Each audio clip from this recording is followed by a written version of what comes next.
The call came during my shift at the bookstore. "Wendy, come home now. Your sister's been in a terrible accident." My mother's voice crackled with hysteria, and my heart dropped into my stomach. I knocked over a stack of romance novels as I grabbed my bag, barely remembering to tell my manager I had a family emergency. I'm Wendy, and that day changed everything. Not because of what actually happened, but because of what didn't happen. I burst through our front door 20 minutes later, chest heaving, expecting to find ambulances, tears, maybe blood. Instead, I heard giggling from the living room. Savannah sat cross-legged on the couch, scrolling through her phone, face perfectly intact. "Oh my God, did you literally run here?" She smirked, not even looking up. "Mum's being dramatic. Elliot just bumped my car at the mall, like, barely." Mum rushed in from the kitchen. "Honey, thank goodness you're here. It was horrible. Savannah could have been killed." I stared at my sister's unmarked face, then at my mother's mascara-streaked cheeks. "She looks fine to me." "The trauma isn't always visible, Wendy," Mum snapped. "We're taking her to see specialists tomorrow." That was 3 weeks ago. Today, I'm standing in front of an ATM, staring at my account balance in disbelief. The screen mockingly displays $127.42. Last month, it showed $32,191.65. My entire college fund, 5 years of summer jobs, birthday money, and overtime shifts. Gone. "There must be some mistake," I muttered, jabbing at the buttons to refresh the screen. Same numbers. My hands started shaking. I called my father first. "Dad, something's wrong with my account. All my money's gone." Silence. Then, "Come home, Wendy. We need to talk." I found them both in the kitchen. Mum was stress cleaning the counters, and Dad wouldn't meet my eyes. "Where's my money?" My voice came out smaller than I intended. Mum's scrubbing intensified. "We had to use it for Savannah's emergency surgery. The insurance wouldn't cover everything, and you know how important this was for her recovery." "What surgery? She wasn't even hurt." "The accident left her with severe facial trauma," Mum insisted. "The specialist said immediate intervention was crucial." "She was on Instagram an hour after the accident, posting selfies." Dad finally spoke up. "Wendy, your sister needed this. Sometimes families have to make sacrifices." "My sacrifices! My money!" I could feel tears burning behind my eyes. "I worked every summer since freshman year for that fund. You promised it was untouchable." "Don't be selfish," Mum hissed. "Savannah could have been disfigured. What kind of sister are you?" "The kind who actually got hurt," I whispered. Savannah chose that moment to float in, wearing her new crop top and looking absolutely untraumatized. "Why is everyone yelling?" "Your sister is being dramatic about the money we needed for your surgery," Mum said, shooting me a warning look. "Oh my God, Wendy, it's just money." Savannah rolled her eyes. "You can always make more. My face is like, literally, my future." I stormed upstairs, slamming my door so hard the family photos rattled. Through the wall, I could hear Savannah's phone chiming with notifications, probably more likes on her latest post. That night, I couldn't sleep. I kept calculating the hours I'd worked, the birthdays I'd saved through, the Christmas money from Grandma, all gone for what? I got up around midnight to get some water. That's when I saw it sitting on the kitchen counter, a medical bill that Mum had forgotten to put away. I shouldn't have looked, but I did. Patient, Savannah Ramirez procedure, elective rhinoplasty. Date, Roaring 6/15/2023, not reconstruction, not trauma repair, a nose job. The paper crumpled in my fist as 5 years of being the responsible one, the understanding sister, the good daughter, crystallized into something hard and cold in my chest. They hadn't just stolen my money, they'd stolen my future, my dreams, my chance at college. Also, Savannah could get the nose she'd been whining about since she was 14. I smoothed out the paper and took a photo with my phone. Then I put it back exactly where I found it, went upstairs, and opened my laptop. My hands weren't shaking anymore as I started searching for insurance fraud reporting procedures. If they wanted to play with money that wasn't theirs, fine, but they were about to learn that quiet daughters don't always stay quiet, and some debts demand repayment. "Girl, this is insane," Chloe said, squinting at her laptop screen. We were huddled in the back corner of the public library, where the security cameras had a blind spot. "The police report from your sister's accident is public record. Want to see it?" I leaned in closer. "Show me everything."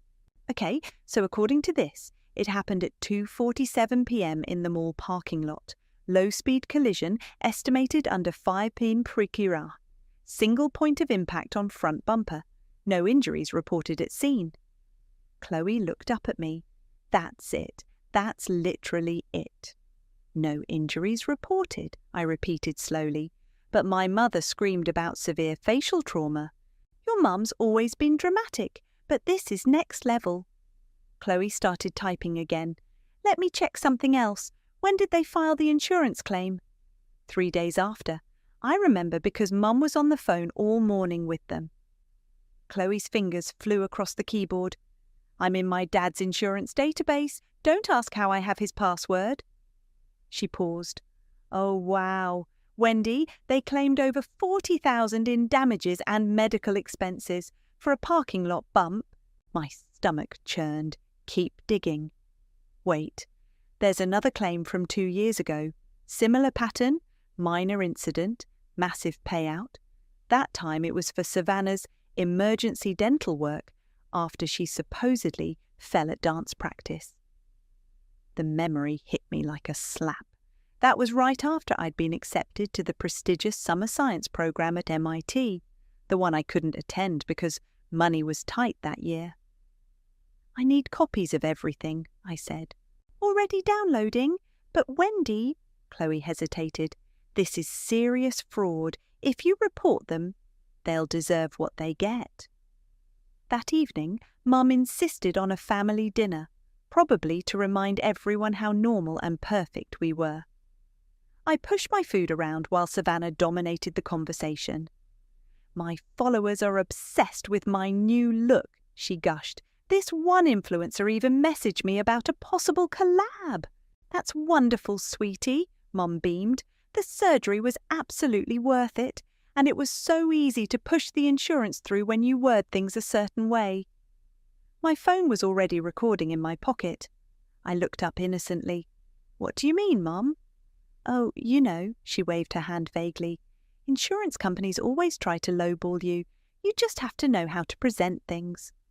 "Like calling a nose job facial reconstruction?" The words slipped out before I could stop them. The table went silent. Dad's fork clattered against his plate.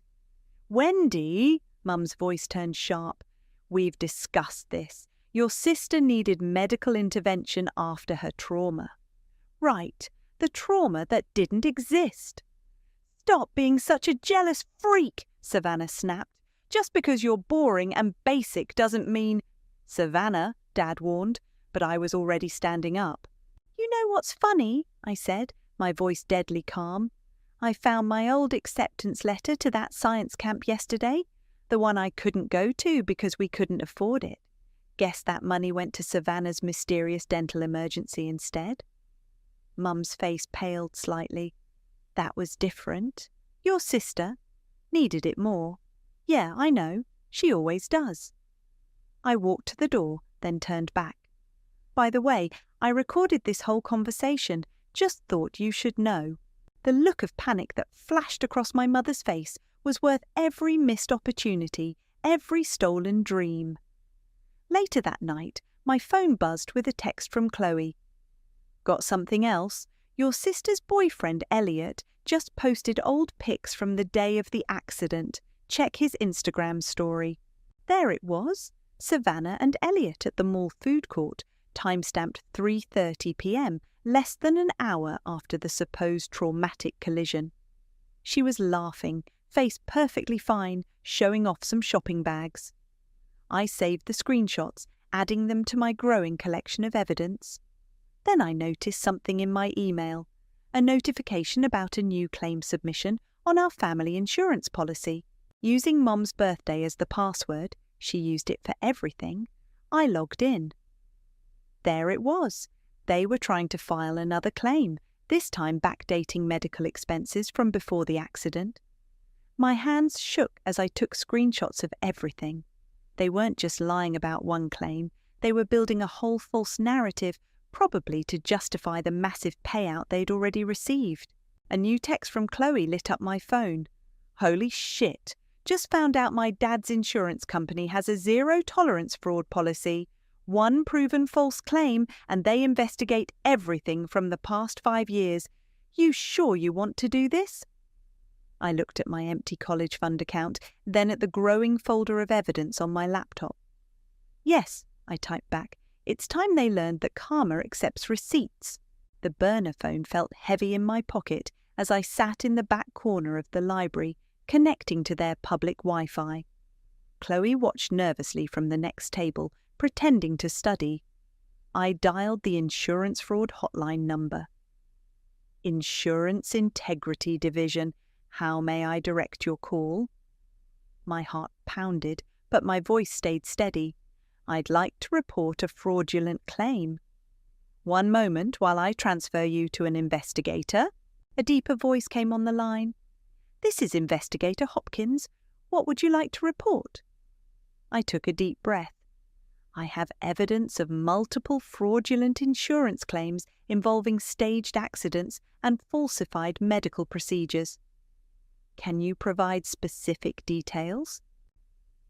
A recent car accident on June 15th was inflated from a minor parking lot bump into a major collision with severe injuries. I have police reports, social media posts, and medical bills proving the claimed facial reconstruction was actually elective cosmetic surgery.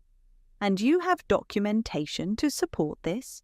Yes, including recorded conversations about intentionally misleading insurance adjusters and evidence of a pattern of similar false claims.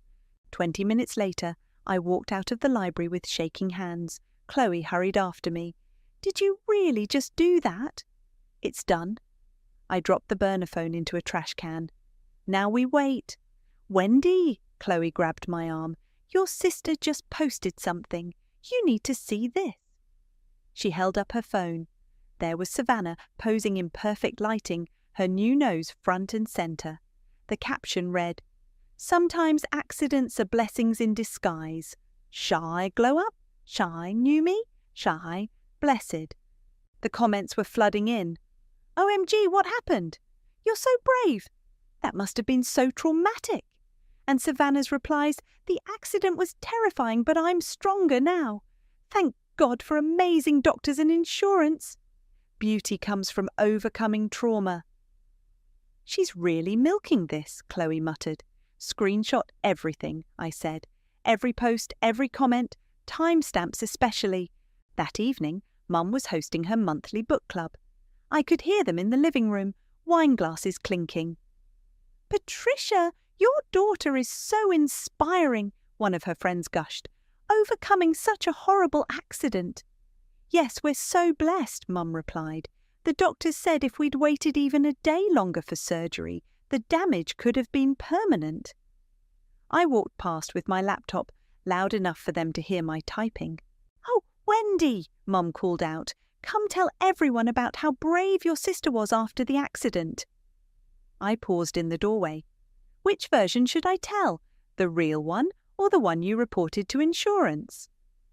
The room went silent. Mum's smile froze. Sweetie, you're confused, she said through clenched teeth. Why don't you go study? You're right. I should focus on my future. Oh, wait. I turned to her friends. Did you know my college fund paid for Savannah's nose job? I didn't wait for a response, just walked upstairs listening to the uncomfortable murmurs below. Later that night, Savannah barged into my room. Why are you being such a psycho? She demanded. Mum's friends were totally weird after you left. Do you have any idea how hard this has been for me? Hard? I looked up from my laptop. Getting exactly what you wanted was hard. You don't understand. My old nose was literally ruining my life. And now, she gestured to her face, I'm finally getting noticed. Real brands want to work with me.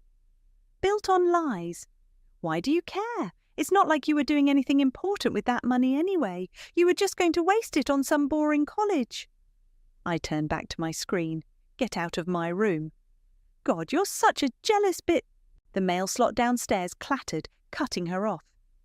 We heard Mum's sharp intake of breath, then, Calvin, come here now. I walked to the top of the stairs. Mum stood holding a thick envelope marked Insurance Integrity Division, Urgent Notice. What is that? Savannah asked. Mum's hands shook as she tore it open. Her face went white as she read.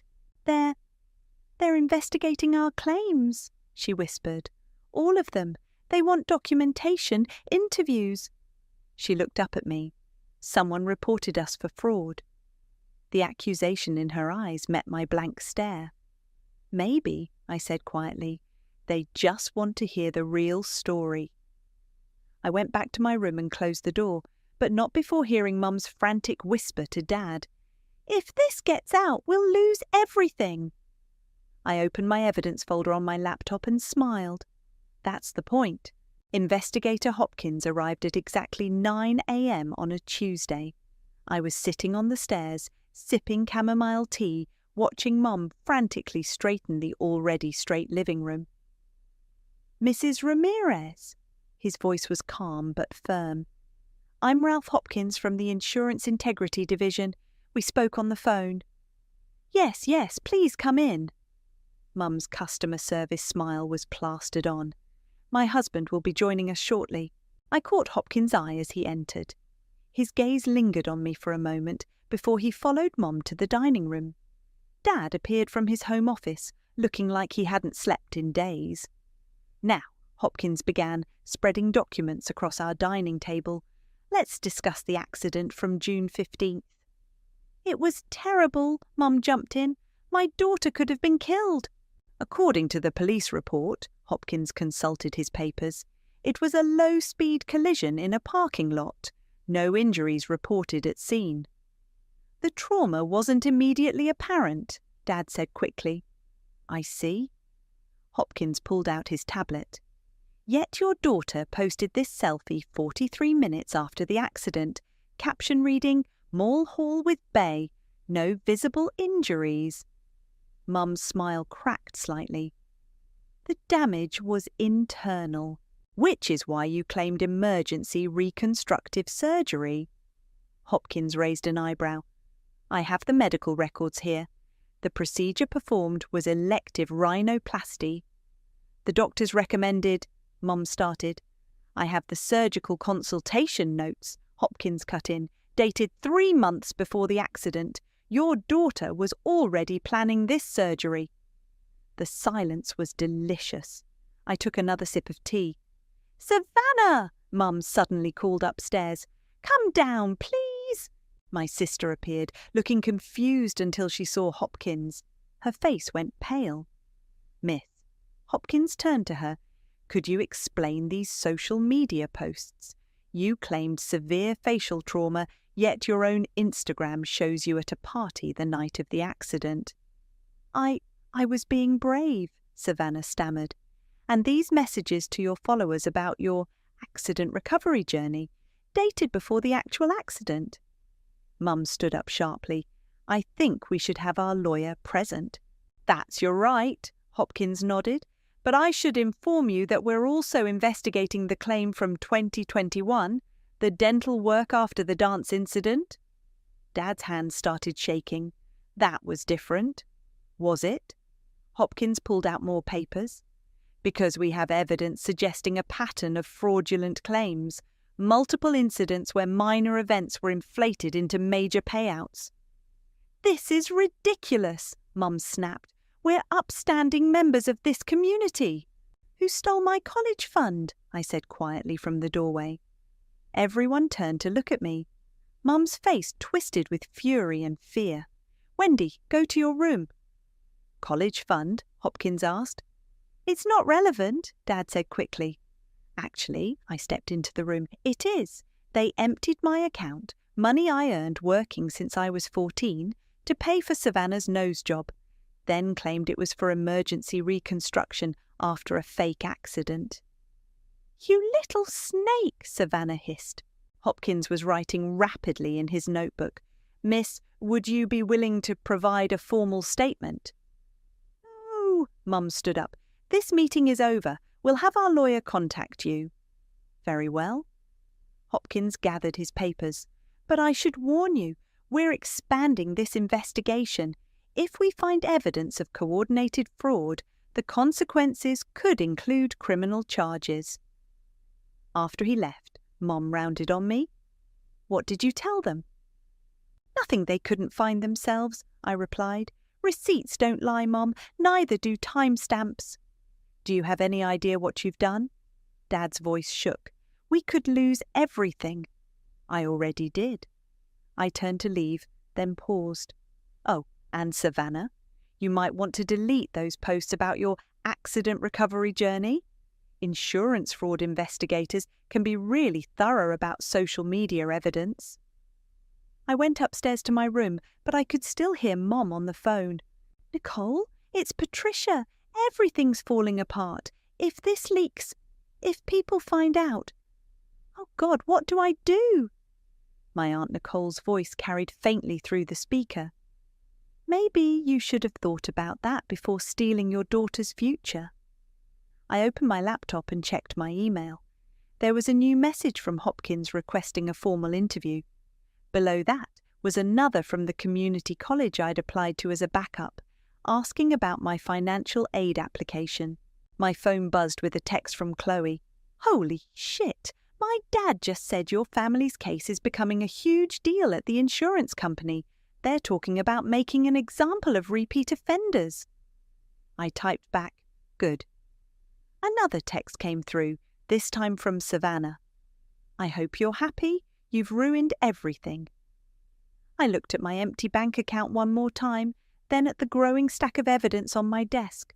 No, I whispered. You did that all by yourself. From downstairs, I could hear Mum crying on the phone. The sound should have made me feel guilty. Instead, it felt like justice.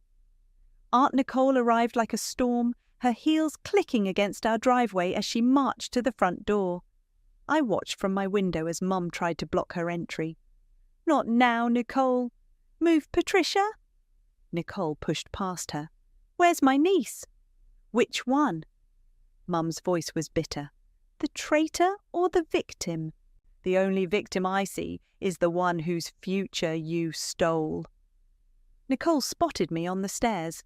Wendy, grab your jacket. We're getting coffee. Mum stepped forward.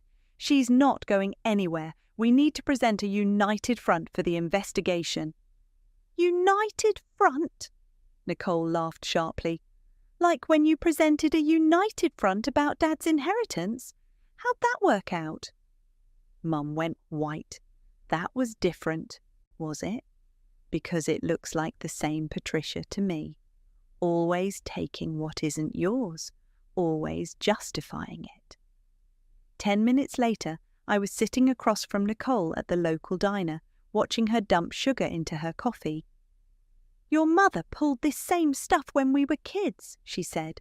Always manipulating situations, always making herself the victim. When our dad died, she convinced everyone I was too unstable to handle my share of the inheritance. Sound familiar?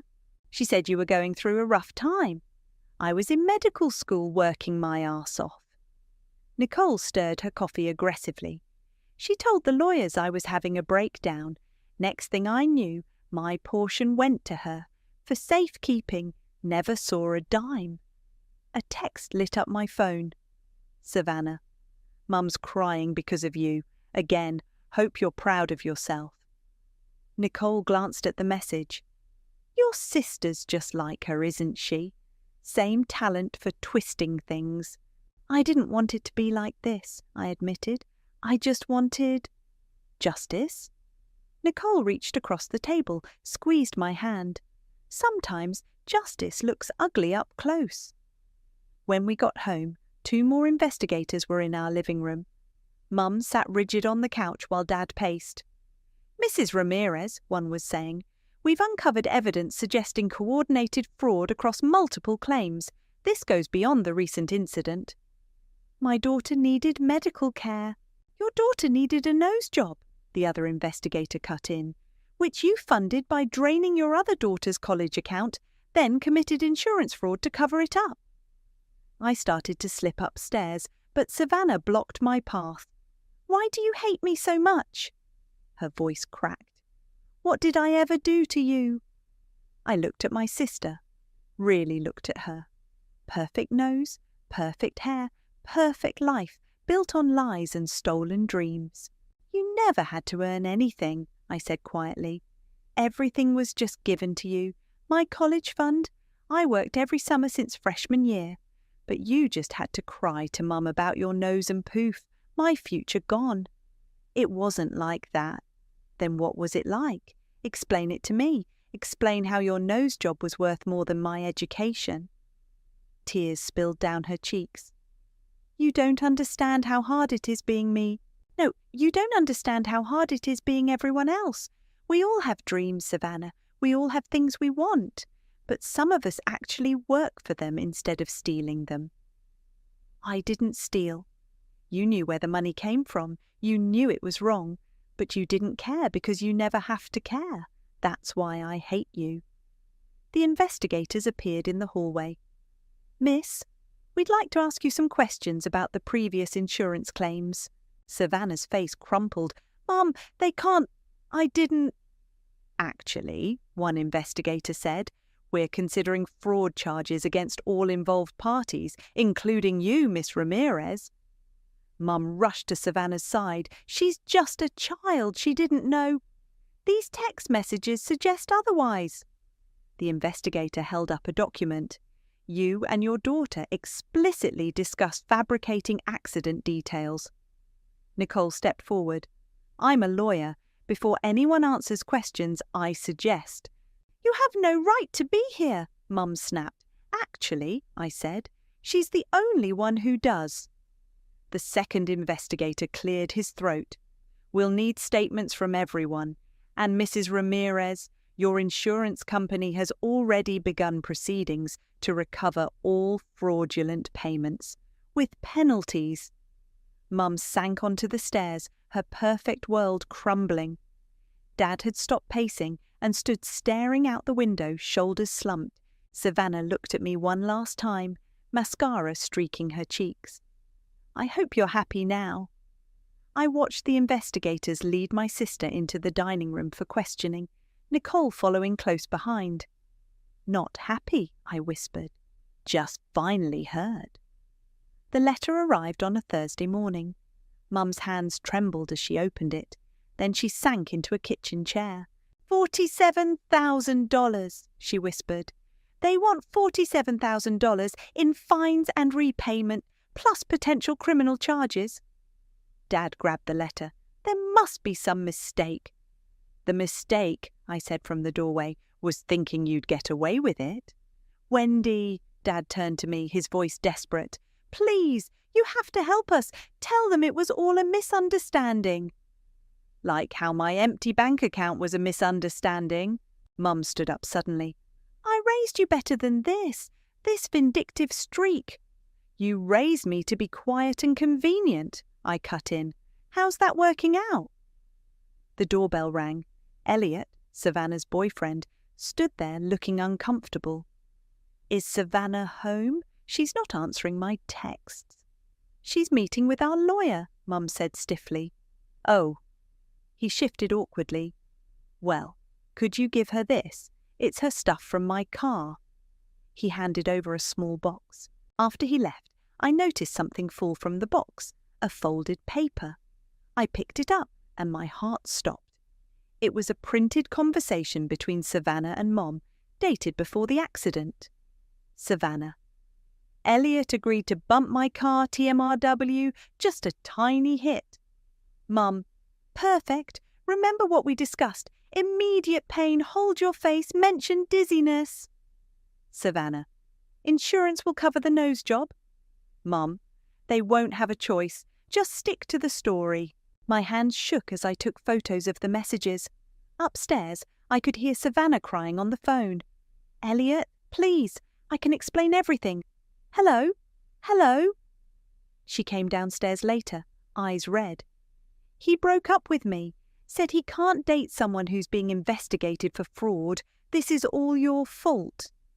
Actually, I held up my phone with the screenshots. It's yours. Planning accidents for insurance payouts? That's next level, even for you. Her face went pale. Where did you get that? Then Elliot dropped off your stuff. Guess he kept receipts too. Mum overheard and rushed over. Give me that phone. Too late. I stepped back. It's already backed up and forwarded to Investigator Hopkins. You little... Mum lunged for me, but Dad held her back. Patricia, stop. This isn't helping. Nothing helps, she screamed. Our reputation is ruined. We're facing charges, and it's all because our own daughter betrayed us. No, I said calmly. It's because you got caught. There's a difference. My phone buzzed. A text from Elliot. Found more screenshots between Savannah and your mum. Planning other accidents too. Want them? You've destroyed this family, Savannah sobbed. You know what's funny? I looked at my sister. You could have just asked me. If you'd come to me and said you really wanted this surgery, maybe we could have split my college fund, shared it like actual sisters. But you and Mum had to scheme and steal instead. Dad approached me, his voice low. Wendy, please, the hearing is next week. If you just tell them you were mistaken. I already gave them everything I had, I said. And thanks to Elliot, they're about to get more. Mum collapsed onto the couch. They're talking about pressing charges against Savannah too. My baby could go to jail. Should have thought about that before making her your accomplice. The doorbell rang again. This time it was Hopkins with another investigator. Mrs. Ramirez, he said grimly, we've received new evidence suggesting premeditated insurance fraud. We'll need you and your daughter to come with us for formal questioning. Mum started crying. Savannah looked like she might faint. What kind of new evidence? Dad asked weakly. Text messages planning staged accidents, Hopkins replied. Multiple incidents, coordinated deception. This changes everything. I watched from the stairs as they led my mother and sister out to their car. Dad stood in the doorway, looking lost. Was it worth it? He asked me quietly. Destroying your own family? I thought about all the times I'd stayed quiet, all the dreams I'd sacrificed, all the lies I'd watched them tell. You know what's funny, Dad? You keep saying I destroyed the family. But a real family doesn't steal from each other. A real family doesn't plan accidents and commit fraud. You and Mum did this. I just exposed it. My phone buzzed again. Elliot had sent the screenshots. Pages of evidence showing Mum and Savannah planning multiple fake accidents, coordinating stories, discussing insurance payouts. I forwarded everything to Hopkins with one message. Here's the truth you've been looking for. Then I blocked Savannah's number, turned off my phone, and went to pack my bags. Aunt Nicole had offered me her spare room until I figured out my next move. Sometimes burning bridges lights the way forward. The courtroom was smaller than I expected. Mum and Savannah sat at the defendant's table, both wearing conservative outfits that screamed good Christian family. Dad slumped in the gallery behind them. I sat with Aunt Nicole on the opposite side. The state presents evidence of systematic insurance fraud, the prosecutor announced, spanning multiple incidents over 2 years. On the projector screen, their text messages appeared. Remember to cry when the police come. Make sure to delete these messages after. We can use Wendy's college fund to cover what insurance won't pay. Mum stared straight ahead. Savannah wiped tears that looked practiced. The prosecutor continued. Furthermore, we have evidence of the defendants planning staged accidents for financial gain. Elliot took the stand next. He looked different in a suit. Yes, they asked me to deliberately cause a minor collision. he testified. Savannah said it was the only way to get insurance to pay for her surgery. Savannah's sob echoed through the courtroom. It sounded hollow. During the recess, Dad approached me in the hallway. "Your mother lost her job," he said quietly. "The PR firm said they can't have someone under investigation for fraud handling client accounts. That's unfortunate. I've been suspended too, pending internal review." He ran a hand through his greying hair. "We might lose the house." "Maybe Savannah can influence her way into a new one," I replied. Back in session, the evidence kept mounting. Photos of Savannah at parties the night of her traumatic accident, bank statements showing the transfer of my college fund, insurance claims filled with lies. The judge's verdict was clear: guilty on all counts. "Given the premeditated nature of these crimes," she announced, "I'm imposing the maximum financial penalties. Additionally, Mrs. Ramirez will serve 6 months house arrest. Miss Ramirez, given your age and cooperation, you'll receive 2 years probation and community service." Mum's perfect mask finally cracked. But we're respected members of this community." "Not anymore," the judge replied. Outside the courthouse, reporters waited with cameras. Mum covered her face, but Savannah, ever the influencer, tried to pose.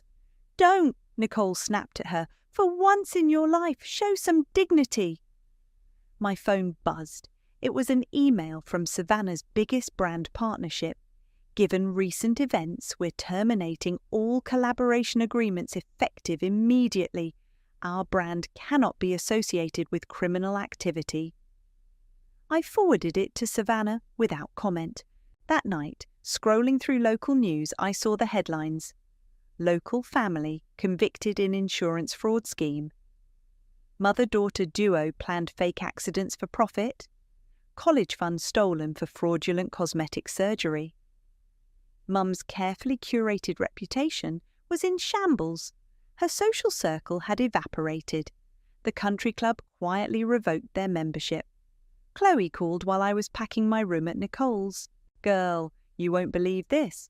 Remember that scholarship essay you wrote about resilience and standing up for truth?" "Yeah?" "The Community College Selection Committee loved it.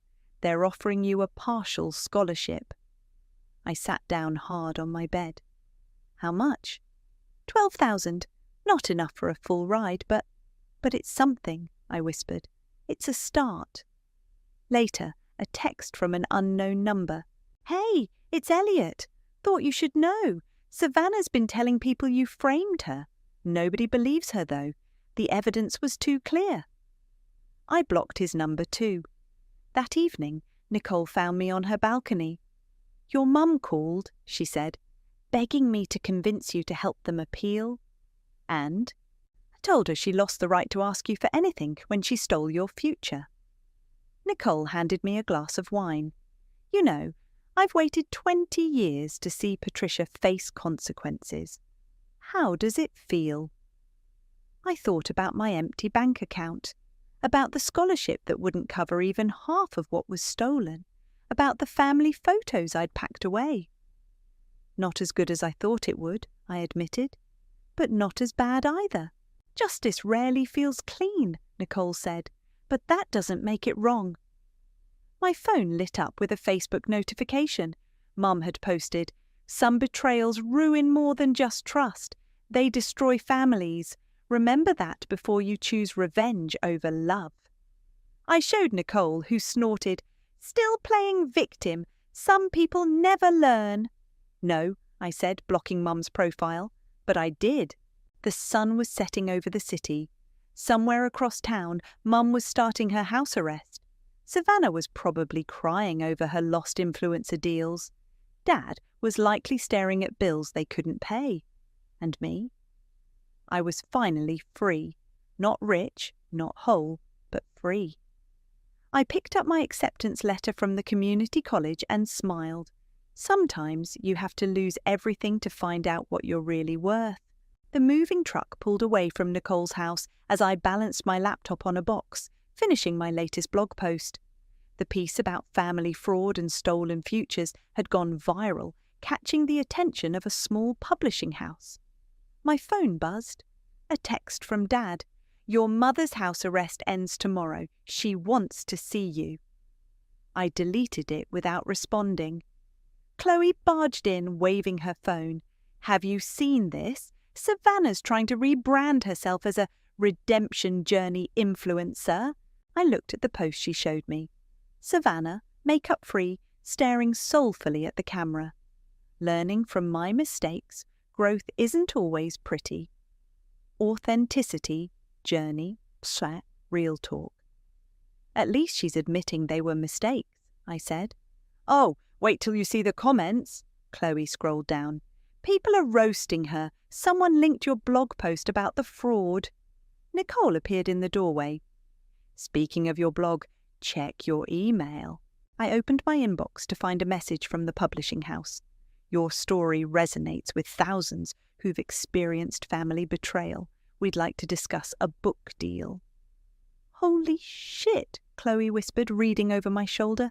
"Language," Nicole smiled, "but also, yes, holy shit indeed." The doorbell rang. I opened it to find Savannah standing there, looking smaller without her usual perfect styling. "Can we talk?" I stepped onto the porch, leaving the door open so Chloe and Nicole could hear. "Make it quick." "I lost everything," Savannah said.